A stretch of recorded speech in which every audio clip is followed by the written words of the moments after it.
বন্ধুগণ নমস্কার।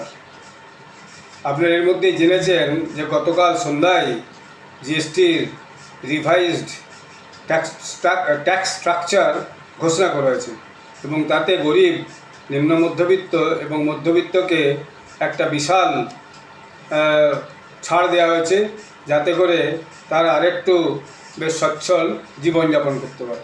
এখন আমাদের দেশের বাম উদারপন্থীরা তারা এর কী করে সমালোচনা করবে কিছু ঠিক করতে পারছে না। সকাল থেকে সব খাতা পেন্সিল নিয়ে বসে গেছে, বিভিন্ন জনের সঙ্গে নিশ্চয়ই ফোনাফোনি করে যে কী যুক্তি তোলা যায় যে সরকারের সমালোচনা করার জন্য। তো আমি সকালে সার্চ করছিলাম, দেখি লেফট লিবারেলসরা কী বলছে, এর মধ্যেই তাদের কী বক্তব্য। তো কেউ বলছে যে এতে শহরের মানুষের কিছু ভালো হবে না, শহরের জঞ্জাল পরিষ্কার করবে, শহরকে আগে বাসযোগ্য করা দরকার। শহরের রাজ্য সরকারের বোধহয় কোনো দায় না, সব কেন্দ্রীয় সরকার দেয়। 12 লাখ কেন ছাড় পড়লো ইনকাম ট্যাক্স, এটা 15 লাখ কেন করা হলো না? পেট্রোলকে কেন জিএসটির আওতায় আনা হলো না? এটা প্যাথেটিক। গভর্নমেন্ট এখন সোশ্যালিস্ট মোডে চলে গেছে। এতদিন বলতে গভর্নমেন্ট ক্যাপিটালিস্ট মোডে আছে, এখন বলছে সোশ্যালিস্ট মোডে চলে গেছে।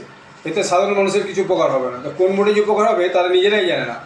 এটা ইউএস প্রেসারের জন্য করেছে। ইউএস যেহেতু ট্রাইব চাপিছে, এটা এক ধরনের ইউএসের কাছে আত্মসমর্পণ। এটা নেক্সট জেনারেশন জিএসটি নয়, একটা নেক্সট জেনারেশন জুমলা।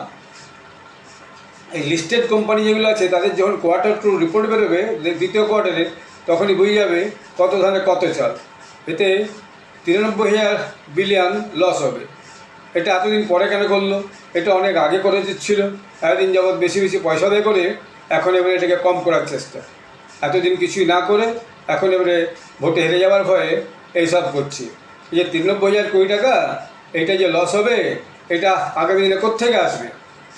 এটা কি সরকার যে বলছে বিক্রি বাড়বে, কনজামশন বাড়বে, তার থেকে এত টাকা উঠে আসে? সরকারের যে একটা অনুমান আছে যে 50,000 কোটি টাকার মতো লস হবে, এবং যে এর জন্য মানুষের ক্রয় ক্ষমতা যেটা বাড়বে তার থেকে সেই টাকাটা পূরণ হয়ে যাবে, এবং আগামী আর্থিক বছরে এটা 1.5 লাখ কোটি টাকার মতো হবে, এবং সারা আর্থিক বছরে এটা উঠে আসবে। এবং দেখাই যাচ্ছে যে দেশের যে ইকোনমি আস্তে আস্তে অনেক উন্নতির দিকে যাচ্ছে। তো এটা আগামী দিনে ম্যানেজ করা খুব একটা অসুবিধা হবে না। কিন্তু কথা বোঝায় কাকে? তাদের তো সরকারের সমালোচনা করতে হবে, তাদের তো সমালোচনা করা ছাড়া ভাত হজম হবে না। এবং এই যে ইকোসিস্টেম, লেফট লিবারেল ইকোসিস্টেম, এরা এরপর কি ন্যারেটিভ তৈরি করে যায় সেই নিয়ে এখন ব্যস্ত আছে। এরপর দেখবেন বিকেল থেকে একটা কাগজ নিয়ে বসে গেছে টিভির সামনে, যেটা কী খারাপ দিক, এবার একটা ন্যারেটিভ তৈরি করে প্রচারের চেষ্টা করবে। এই আর কি, এই হচ্ছে আমাদের দেশের অবস্থা। এখানে সবাইকে সন্তুষ্ট করা মুশকিল। আপনারা আমার চ্যানেলটি সাবস্ক্রাইব করবেন। ধন্যবাদ।